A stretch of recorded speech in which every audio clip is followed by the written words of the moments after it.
Hi, folks. I'm slowly getting better. I just want to show a show I went on Mohammed Hijab show, and I want to just go over it with you. Um, so we'll just share a little bit.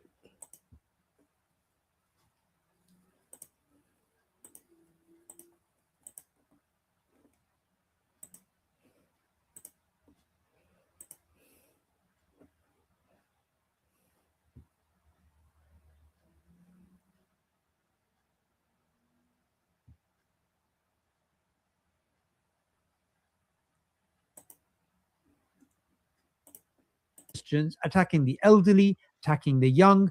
This completely You said So he's on this show with the Mohammed Hijab and his friend are talking to this Christian guy. So we'll listen to that for a minute. you said This is a you're complete laughing. red herring. Listen, No you're one cares about laughing. demons, right? Nobody this is cares about irrelevant. demons. When you were pretending like you could logically justify Christianity, we were doing that cosplay. It was going well. Now you brought in the demons. So you believe? It's too You early see, for that's that. the problem. That's the problem with Islam and Christianity. We are far away from each other in terms of spirituality. Okay, so let's go back to something that I said to you earlier. Do you believe your belief in God should be rational? Yes. Okay, good. As a Muslim, I do too. Fine. Our common base, me and you, our common base, Jodash, is logic. That's something that we can both agree about, correct? Fair enough. Fine. Is it logical to believe that there is one Almighty God who is independent and perfect, or does it make sense that there are three beings that you describe as one being in a relationship of the Trinity in which the Father is co-eternal and coexists alongside these other essences, and the Father did not come before the Son? Everything existed eternally. So he's strawmanning the Christian position there. He's not actually stating what the Christian, but he's talking about logic. Not forget about the Bible. Let's go to logic. That's what he's saying. Okay. So then I came on here to speak to us, and we are going to give a link for whoever wants to join this live stream so they can actually speak to us. So many people out there looking for the truth. And what do we need to do? Oh yeah, that's good. That's good. So this is the good. Oh man.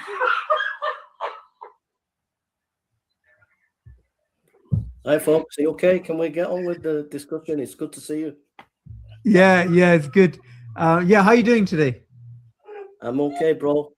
Listen to what you were saying, because you were talking about Why did you do that? And because you were talking about logic, what is the role of logic in classical Islam? Because there are issues in classical Islam with the different groups where there were issues where you cannot use logic to peer into various aspects of Allah. So, for example, the debate and discussion in past Islamic thought, where some said Allah had hands and feet, some said he doesn't, some said it was metaphorical. And there were some groups that said, listen, you can't use logic here. You can't start peering into Allah like this. So I would say that your argument was a bit disingenuous because you're using logic to peer into the Christian aspect of the Trinity, but yet you won't use logic to peer into various aspects of Allah in your classical discussions. Yeah, I would say you've actually misframed the entire discussion there, because what we were speaking about is the incoherency of the Trinity. And it wasn't misframing. When he started, he talked about the role of logic. Forget revelation, he said, we'll go with logic. So it was about, first of all, the foundation is logic. And then he goes on about the incoherence. But he's saying that we go with logic. What I'm trying to do is show him that in classical Islam, they were with this book here, and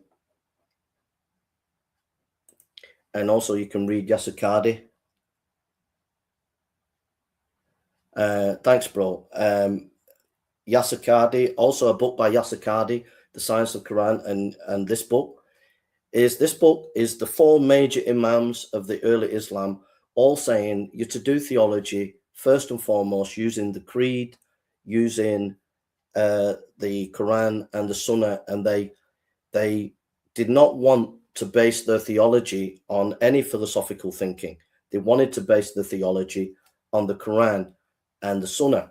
So I was just trying to show him, and this is also not in this book also, but Yasser Qadhi's Science of Quran, first 100 pages. So like there was a debate, one of the big debates in Islam, two big debates. One debate, thank you, bro, I really appreciate that. Thank you, I really, really appreciate that. So the big debate was one of the big debate, well, three debates. First debate was in the Quran, it says Allah has hands and feet. So there was a debate of, does Allah have literal hands and feet? Is it metaphorical? And the classical scholars were saying, look, you can't use logic to peer into this. This is beyond logic. It's a mystery, right? Let's just keep to the Sunnah. Let's keep to the Hadith. Let's keep to the Quran. Second debate. Some people said, scholars said, the Quran is eternal, an eternal tablet, and is an attribute of Allah. And some said that the Quran, it was created and it's not an attribute of Allah. And again, some people were trying to focus on, well, what does the Quran say? Forget about philosophy here. The third debate was about the actual attributes. Are the attribute, how does Allah have attributes? And there aren't many gods within Allah. If there's attribute of love, attribute of this, attribute of that, that's like within Allah, that means there are other gods. So they debated that. And classical scholars were saying, look, we need to just follow what the Bible says. Follow what the Quran says and the Hadith. So what I was trying to show this guy is that there was a kind of demarcation of logic saying that there are mysteries in the nature of the Godhead. And that's all I wanted to show, is that the Muslim scholars said there were mysteries in the Godhead and that logic has its place, but it cannot peer into these mysteries. And this man did not engage with me. He kind of wasn't listening to what I was saying. He thought he knew what he was talking about, and we'll go into, but this is where I was wanting to go, but I didn't get to this. So we'll continue with him. So I wasn't just bringing up this book. I had Yasser Qadhi's Science of Quran and things like that. So, and the coherency of the Tawheed from a logical perspective, you cannot compare that. So we'll live start stream. again. What are you doing today? I'm okay, bro. Listen to what you were saying, because you were talking about Why did you do that? and because you were talking about logic. What is the role of logic in classical Islam? Because there are issues in classical Islam with the different groups where there were issues where you cannot use logic to peer into various aspects of Allah. So, for example, the debate and discussion in past Islamic thought, where some said Allah had hands and feet, some said he doesn't, some said it was metaphorical.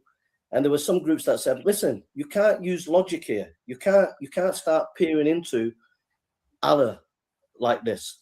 So I would say that your argument was a bit disingenuous, because you're using logic to peer into the Christian aspect of the Trinity, but yet you won't use logic to peer into various aspects of Allah in your classical discussions. Yeah, I would say you've actually misframed the entire discussion there, because what we were speaking about is the incoherency of the Trinity and the coherency of the Tawheed from a logical perspective. From a logical perspective, the whole foundation of what he's saying is, he said categorically, forget the Bible. I don't believe in the Bible. We're going to go with logic. So his whole argument about the Trinity and Tawheed, he's saying it's rooted in logic. Let's deal with logic, not what the Bible says. But my point, what I never got a chance to tell, which I've just stated before, is in classical Islam, it was a major emphasis on no. First of all, we use revelation, we use the Quran, and we use the Hadith. And there are these issues: the eternal Quran, Allah has hands and feet, the attributes of Allah are, how does that work? And so Tawheed is much more complex than he's actually really understanding here. And he's not really engaging with me. He thinks he knows what he's talking about, but he obviously doesn't have a grasp of the intricate debates that were going on at that time, and what some groups were saying about stand on revelation. And I was going to hold him to account on these issues concerning the limitations of logic. I wasn't saying logic is not important, but I was going to show that there are limitations to logic, but I never got the chance. You can Limitations when it comes to the nature of God, because we're talking about analogical language where God has come down to our level. And so logic is in the context of analogical language. And I never got a chance to say these things. not compare that. It's a disanalogy to compare that to the intra-Muslim discussion about God's attributes. Because when it comes to, say, the Asha'ira, the Atharis, the Maturidis, there is these intra discussions about the attributes, if not careful, would undermine Tawheed. So they had to discuss these things, and the way some dealt with it was philosophical. Some dealt with it by just standing on what the Quran and the Hadith stated. So he's not really being honest of the complexity of Tawheed, the oneness of God. And so when he says, I'm just discussing to you with the oneness of God and the Trinity, well, wait a minute, you've got issues where the Quran is eternal and is an attribute of Allah, and that the classical scholars discussed this, and some said, let's just follow the Quran and just leave it at that. And some said, no, let's be philosophical, this is metaphorical. So some scholars were saying, no, we stand on revelation first, this is a mystery. And he's not being honest about these discussions. So it's not as simple as comparing Tawheed and Trinity as if it's a clear slam dunk issue of the oneness of God and the Trinity, 3 in 1. There were these complex discussions that implied that there's more to the oneness of God in Islam. And to get round those issues, they had to use the word mystery. So he's just ignoring all this scholarship. He's ignoring all this. And he just wants this simplistic argument. We believe in Tawheed. You believe in Trinity. Yours is illogical. We're using logic. But wait a minute. Your classical scholars said when it comes to when it comes to the Quran being eternal and an attribute of Allah, when Allah has hands and feet, when we come to these discussions about the attributes, does it mean that there's more that it means if we say the attributes are defined individually, that means there are many gods within. So how do we work that out? And they tried to solve that issue and things like that. It's far more complex than he's actually saying. Is a common denominator in which they affirm main tenets of belief that allow them to say that we believe in a unity of God. This is not true. When he says a common denominator, there was not a common denominator in saying they believed in the unity of God, because they had questions about what do we mean about unity? How is God a unity when the Quran is eternal and it's an attribute of Allah?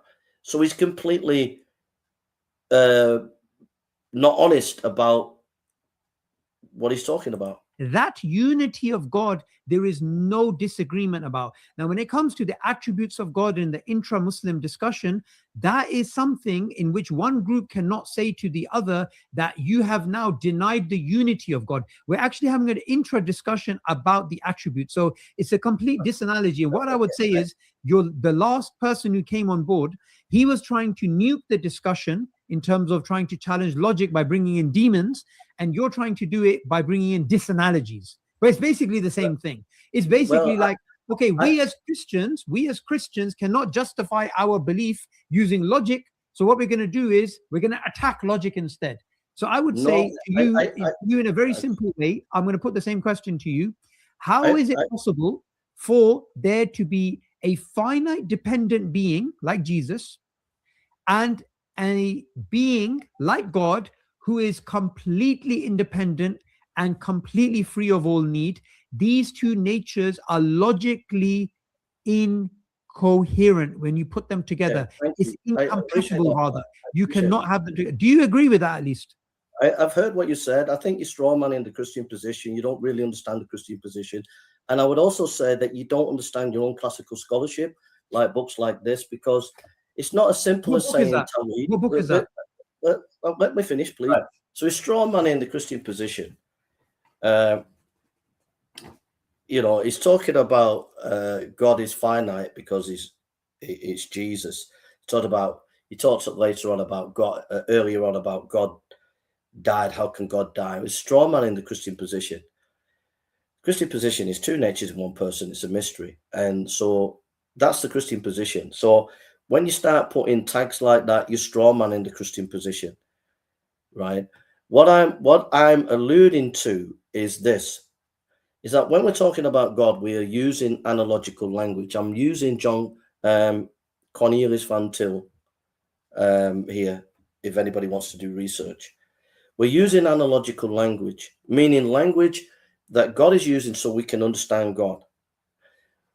But God has given us a revelation, and logic is not higher than the revelation. The revelation is explaining who God is, and logic is a handmaiden, but it can't fully understand God because it's analogical language. It's language coming down to our level. We can't grasp the fullness of who God is. Now, this idea is also in classical Islam. In classical Islam, they also had this idea. They had the idea that, wait a minute, there are some serious problems here. If we say the Quran is eternal and it's an attribute of Allah, that is two gods. And so some would say, this is language that we can't understand. It's a mystery. Some would try to answer it philosophically, but some would say this is a mystery. When the Quran says Allah has hands and feet, some scholars said this is a mystery because they understood that language cannot fully grasp who God is. And so I'm not saying that we can't use logic. What I'm saying, what I wanted to say, which I never got to say, is that logic is a tool made of revelation. It is not over revelation, but under revelation. And that when God reveals himself in revelation, there are some things that reason cannot fully grasp because it's analogical language coming down to our level, but we can't fully grasp it. And that's what you can see in classical Islam. Now, I never got a chance to say these things, and I'm saying it not just based on this book, but I'm saying it based on Yasser Qadhi's book, The Sciences of Quran. And I've studied it well, and I know what I'm talking about. But he wasn't engaging with me on the topic. He wasn't listening to me. Please, I've listened to you, brother. It's not simple. You're making it out that it's Tawhid against the Trinity in classical Islam. No, but can you lift up that book? I want to see the book. So notice he stopped my point. I was getting into my point. I was going to make a major point, and he's interrupted me. He didn't listen. I listened to him. He didn't listen to me. Okay. What is that book? This book is about your classical scholars like Malik and various others about the role of the creed and the role of philosophy within the creed. Who's the author of the book and what's the name of the book? What is this? It's the creed, the four imams, and it's a collection of what's interesting. This is a standard work, and he doesn't know this standard work. This is a standard work among Sunni Muslims. It's a standard work, and he doesn't know who it is. It's printed by, it's translated by Mays Qureshi, edited and revisited by Musa Richardson, and it's about Imam Abu, I my glasses. It's about Imam Abu Hanifa, Imam Malik, Imam al-Shafi, Imam al-Hamad. Okay, I think you're very confused about this because the last time that you spoke about the different creedal schools. This book is about the 4 schools of Islam in terms of fiqh. This is 2 different things. So, for example, someone could be Hanafi and Athari, or they could be Hanafi and Ashari, right? You're totally confused. You first were talking about theological differences, and now you picked up a book about differences in fiqh. Do you understand that this is a very thick thing to do? So that is a very extremely disrespectful thing he's just said there. Extremely disrespectful. He didn't know the book. He's not read the book. The book is clearly stating. I'll read. I'll read a couple of quotes from the book. So, yeah. I used to study rhetoric to the extent. This is one of these imams. I used to study rhetoric to the extent that I became highly skilled in it, even reference point that people refer to, and we used to sit close to the circle of Ahmad B. Salem. Once a woman came to me and said, if a man has a wife who is a slave and wishes to divorce her according to the Sunnah, how should he do it? And I did not know what to say. So I commanded her to ask Haman and to return and inform me of his answer. So she asked Haman, and he answered was, he pronounces divorce on her one time, and when she is not menstruating, and he has not had intercourse with her since at least before her last. Then he leaves her until she has gone through 2 menstrual cycles. Once she had bathed after that, then she is allowed to marry another man. When she told me this, I said, I have no need for rhetoric. I took my shoes and sat under Hamad. So these scholars are saying we need to study the Quran and the Hadith first. Forget the philosophical mumbo jumbo. So I've given you a quote here. This is Imam Abu Hanif, the forbiddance of rhetoric and argumentation in the religion. Okay, so yeah, so we'll go on. So I'm correcting what I'm saying, and I've just given you a quote from the book. He's not read the book. So this idea that, oh, I'm talking to Christians about Tawhid and about Trinity, and it's logically incoherent about the Trinity, and you say, well, let's look at the Bible. And then he says, no, we're not looking at the Bible. I don't believe in the Bible. We're going to stand on logic. And then I call out him and say, well, wait a minute. You're saying logic and the Trinity is not logical, but yet you won't use logic when it comes to Allah, because there are issues in your so-called Tawhid where the Quran is eternal and there's an attribute of Allah where Allah has hands and feet, and where the attributes, are they independent or dependent, which means that there could be more than one God within the Godhead, and all those issues. You don't use logic there. There are scholars like this guy, they just go to the Quran and the Sunnah and just say it's a mystery. You're classical scholars.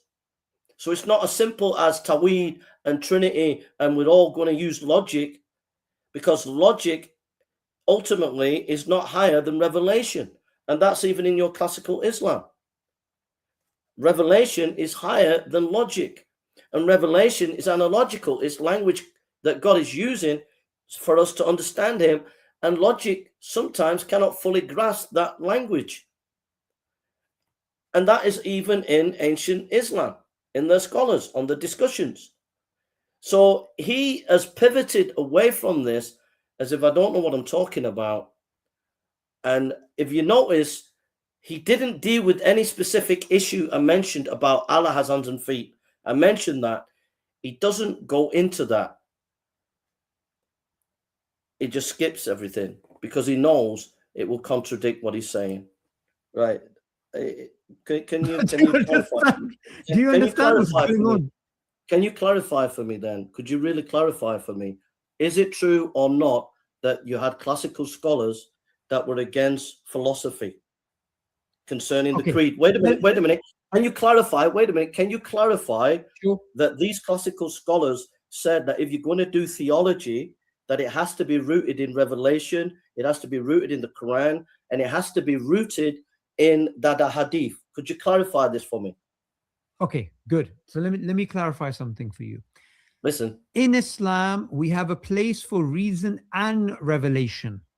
We do not have this idea that you cannot reason, you cannot think, you cannot philosophize. This does not exist. For example, when we have the great Imam Ghazali writing. He's not clarified it. I asked him specifically about the foundation, right? The foundation. The foundation of your theology has to be the Quran and the Hadith. It starts with that first, not with the role of philosophy. That has to be your foundation. I asked him for clarification, and he pivots and says, no, we have a role for revelation and reason. That's not what I asked him. I asked him specifically. Let's go again.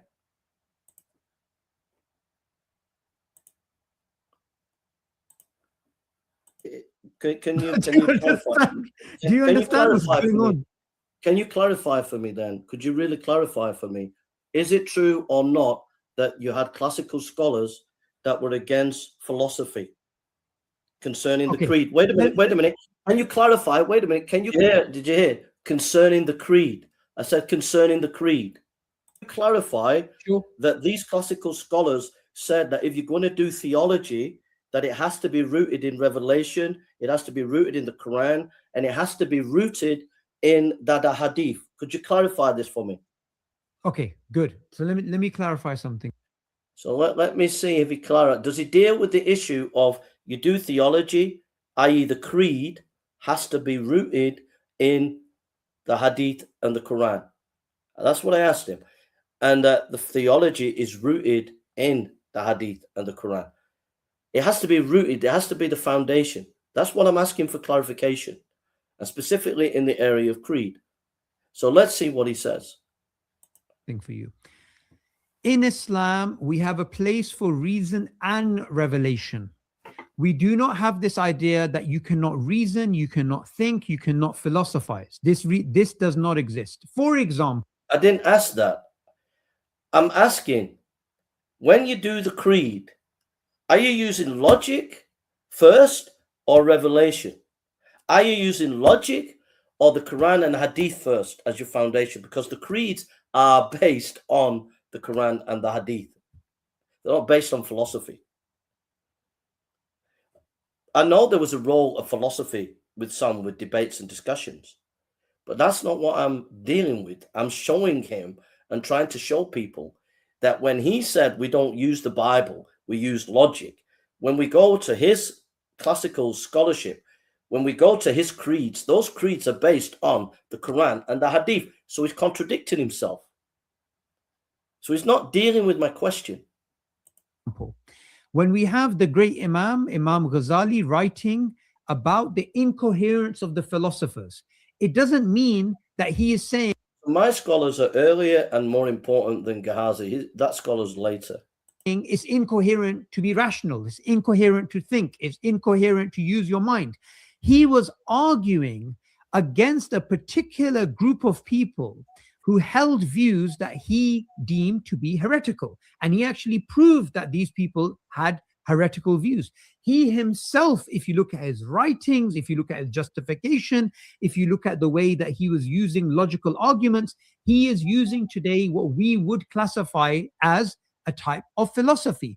So the problem in terms of what you're saying is, so he's pivoted away to a particular scholar, but he's not dealt with the classical scholar. These are the classic. These are the foundational scholars. He's gone to some philosophical guy. These are the foundational scholars. And my point is that these creeds that they have, the Sunni Islam, the creeds, they're rooted not in philosophy. They're rooted in, I read the quote to you, they're rooted in the Hadith and the Quran.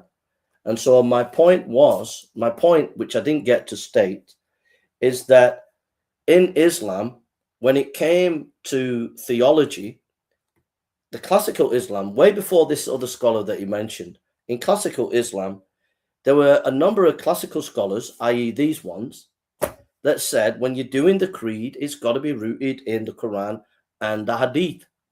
and they were suspicious of using philosophical mumbo jumbo. And when they had debates on the issue of does Allah have hands and feet and the Quran is eternal, some of them were saying it's all a mystery. So when he comes and says we're not using the Bible, when his early scholars used the Quran, when he says let's look at it logically and yours is illogical, the Trinity, why do you get to say that about the Trinity when there are issues like the Quran is eternal and an attribute of Allah? We can't point that out, that your Tawhid is not Tawhid here, because your classical scholars turned around and said it was a mystery. Some, not all, but some. So using double standards and simplistic arguments, strawmanning the Christian position. You're assuming that the people who tried to rationalize aspects of God's nature which are beyond comprehension, and those people came... I got him. When he said that, I got him. Someone clip it. I got him. Beyond comprehension. He's done. I got him there. When he said that, he's admitting there are things with the Tawhid that are beyond comprehension. But yet he's saying we can use logic to take down the Trinity. And if we say it's a mystery, he'll say, no, it's illogical. But yet he's got issues that there are things that are beyond comprehension. But we can't turn around to him and say that's illogical, because he'll say, no, it's beyond comprehension. So I got him. I got him banged to rights when he said that. And you can see that I saw that. Incoherent to use your mind. He was arguing against a particular group of people who held views that he deemed to be heretical. And he actually proved that these people had heretical views. He himself, if you look at his writings, if you look at his justification, if you look at the way that he was using logical arguments, he is using today what we would classify as a type of philosophy. So the problem in terms of what you're saying is you're assuming that the people who tried to rationalize aspects of God's nature which are beyond comprehension, and those people came up with heresies, that's the same. I lifted my hand because I got him. Okay, good. So let me clarify something for you. In Islamic writing about aspects of God's nature which are beyond comprehension, and those people came up with heresies, that's the same as the scholars of Islam warning against people to use their reason and their rationale and to think clearly about things, to think about epistemology and ontology and metaphysics and these types of things. That's not true at all.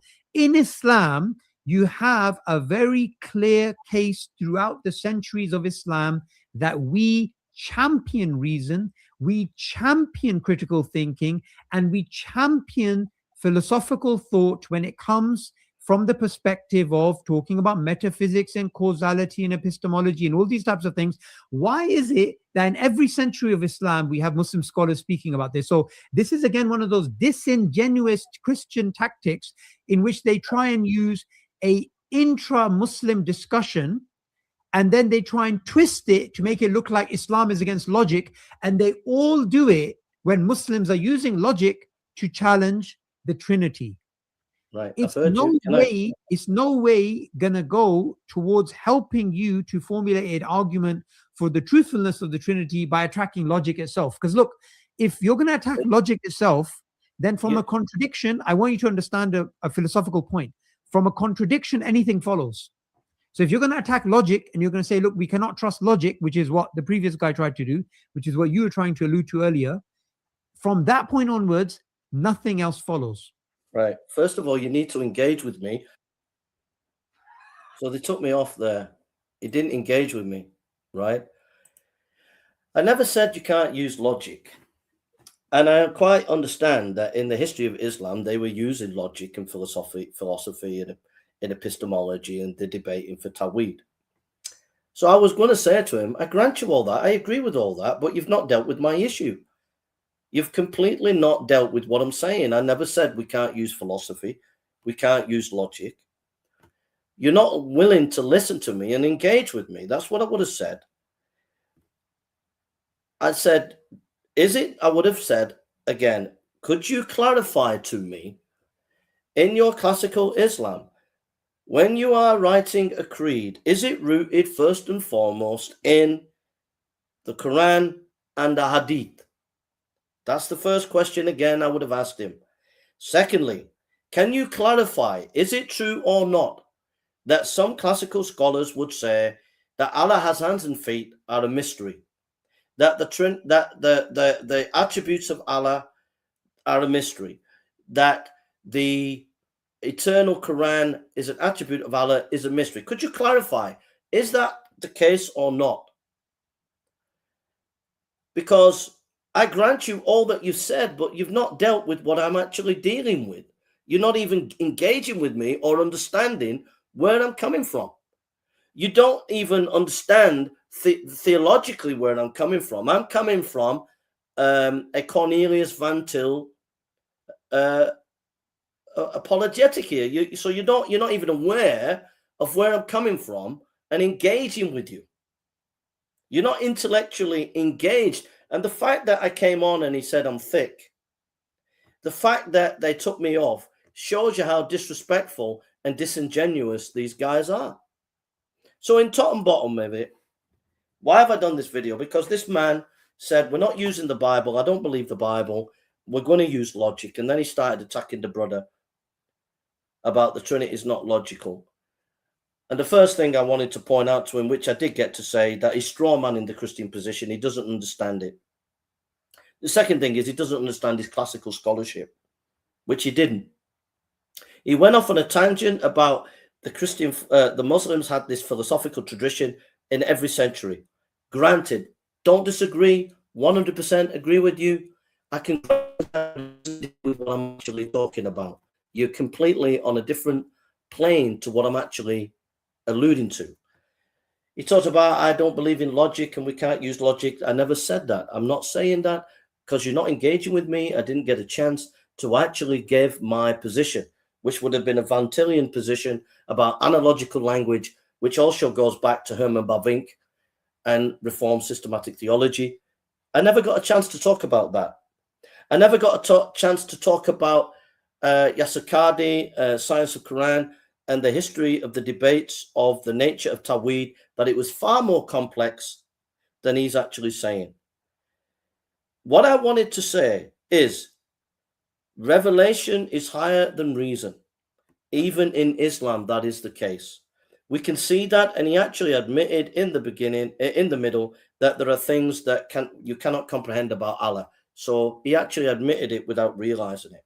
And that's all I wanted to get him to see, is that you're trying to use logic to attack the Christian faith, but there are mysteries on the issue of the Trinity because it's analogical language, which would have gone into. You're not holding yourself to that same standard and being consistent with that same standard, because you come to parts of Allah and say it's a mystery. And you won't allow logic to come into those mysteries. So logic has limitations.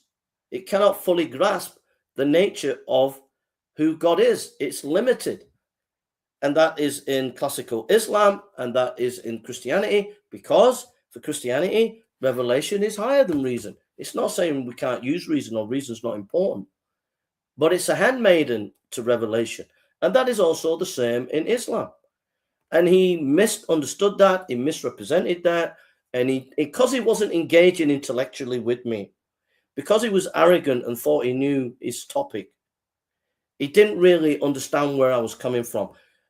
But actually, I think the person who was the mod knew where I was going, because he would have seen the debate I had at Speaker's Corner recently. And they knew that I would have I did corner the guy. The guy stated in the middle, someone should clip it. He did state that there are things incomprehensible about Allah, which makes my point, which he's contradicted himself. So I hope that's interesting. terms of the deity of Christ, I've done lots of videos on the deity of Christ. You can go and look into all that. I had verses to show about the deity of Christ and the Trinity and all that. But yeah, so the top and bottom of it, this guy is disingenuous, very disrespectful, and he couldn't actually engage intellectually with me. He kept strawmanning my position and strawmanning the Christian position, saying it's illogical when he's not really understanding what I'm actually saying. Those are my points, really. So I hope people have been edified by that. I'll put a link here if anybody wants to come on and comment on what I've said. I'll give you a few minutes and then I'll go. I'm still not well. I'm getting better. I'm getting a lot better. But I'm still not fully well. But I'm a lot better. So the link's there if anybody wants to come on and talk.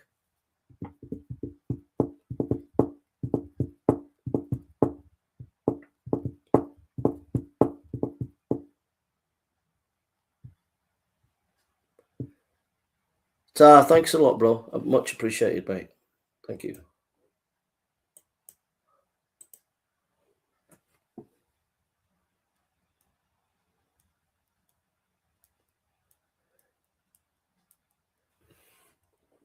Anybody want to come on? You're welcome to come on.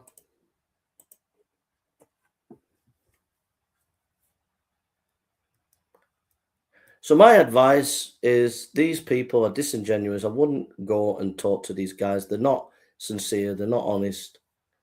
And they can't have a proper intellectual discussion. Yeah.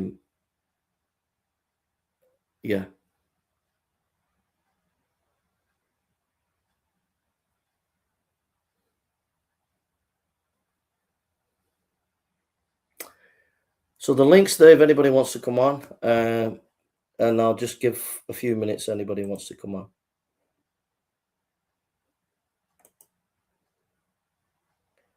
So they're still, I don't know what they're saying at the moment. Come to the religion of Islam. Okay. And I'll attack Mohammed Hijab, the Zionist. Huh? £1 million they raised to take me to court against me with no win, no fee solicitor. Paying my own fees. The other guy, I'm taking him to court. I'm going myself, representing myself. He's raising £60,000 in a day. Yeah, because so they have more hate for Muhammad Hijab than you have love for Allah. Is that what it is? They have more hate. These guys, not even for the Prophet Muhammad. They have more hate for Muhammad Hijab more than you have love for Allah. Is that what it is? Can you imagine? Can you imagine that? Are you embarrassed? You should be embarrassed. You should be embarrassed as haram. Absolutely, Wallah is wrong. And the people are listening. They're donating, and their actual donations have been going up in all this time. And what we have to keep in mind is people are passionate. Muslim, Christian, whoever you are, any decent human. They don't tell you what these monsters did to those Jews that they took on that terrible day. How they abused the women and stuck things in the women's private parts and cut people's things off. They don't tell you all that. So don't be donating to these guys because they'll just use it for themselves. Being any civilized person is going to stand up to the people, stand up for the people of Lebanon so that they can survive this Zionist onslaught. Now we have our friend here, Jason, who is joining us. How are you doing, my friend? It's not me. We cannot hear you. You've muted yourself. Yeah, I'm doing good. Where are you calling in from? From UK. Okay, sure. What's your question? No, I just wanted to know. I don't have a question. Just wanted to know about Islam. Okay, sure. What's your background? Are you Muslim, Christian? What's your background? Christian. Sure. Okay. So what's your question? He wants to know about Islam. Okay, Islam is about one God. We believe in one God, the God of Abraham, the God of Moses, the God of Jesus. We believe that there's one God that created the universe. It's not a triune God. False prophet.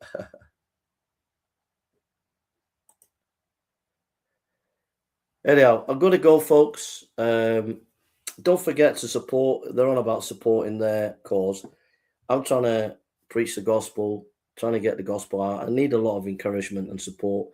If you like my street preaching, if you go to Suckle Films, you can see my apologetic ministry there. They film me when I'm in.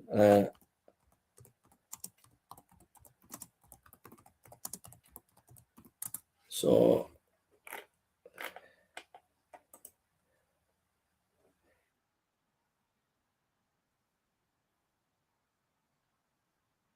if you want to see my apologetic ministry, I've been doing quite a while. They're not bothered.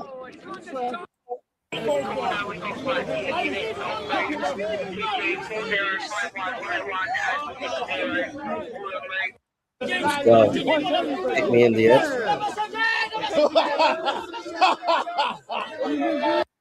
Shut your mouth, because he's on the. He's a. I shouldn't say he's got mental health issues. He gets on top of that fence and he starts kicking people in their faces. Yeah. Well, what it was, we were stood there. We didn't even know what happened. He just came behind us quickly. Okay. Started kicking and punching. We didn't even know what happened. They just came behind and started punching and kicking. Wow. So by the Is he a Christian? No, this guy is a Muslim. He's a Muslim. He's a Muslim.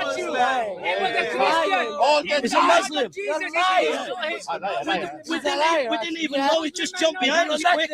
If we'd known he had mental issues, we'd have walked away. But we didn't know. And we were attacked. And all these Muslims here are doing this.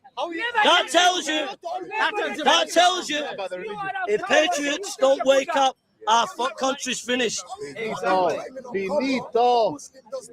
are helping you here. I'm a Muslim. But then see them what you're doing. We are helping you. Teach your injury. Well, two of us are going to press charges. Yes, I'm aware of Okay. You know the Indian, every week they come, Rasul, and now when he come, you know, and that's nothing in that. They told me to wait over there, no police there, and I've had to go to them, and they said, "Oh, we'll take your details," but they're not making any effort to take the details. And the guy who attacked us is an Islamic extremist. He's an Islamic extremist. At you or your family, the ganja. We have It's happening. I was stood there, and suddenly I get smacked in the face. Then I turn round, and I'm looking. If it was homophobic, they'd have taken details, and that'd have been it in minutes. If it had been an Islamophobia issue, the guy would have been arrested, and they would have taken notes straight away. But because it's me, and you should have been. If it had been any other Islamophobia, gay phobia, whatever, you'd have been there in 2 minutes and taken details. But you're not even bothered about it. You're not bothered about it. He assaulted me. He hit me twice, and he did. No. So, mafia. I'm a mafia. Is Why English is it law a criminal? We don't touch him. Nobody touch him. Nobody likes Sharia law, bro. No, don't. so you can look at the work that I've done at Speaker's Corner.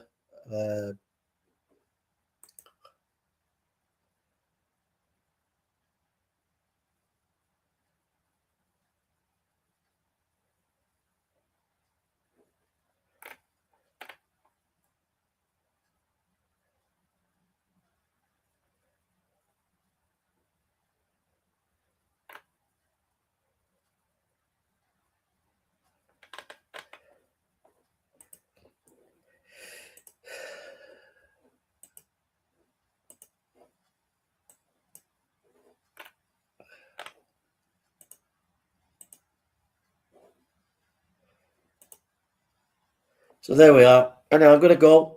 Take care. I'm feeling a bit better, so God is good. Love you all. Take care. And watch the space. God bless you and take care. Love to everybody. Thank you for all coming.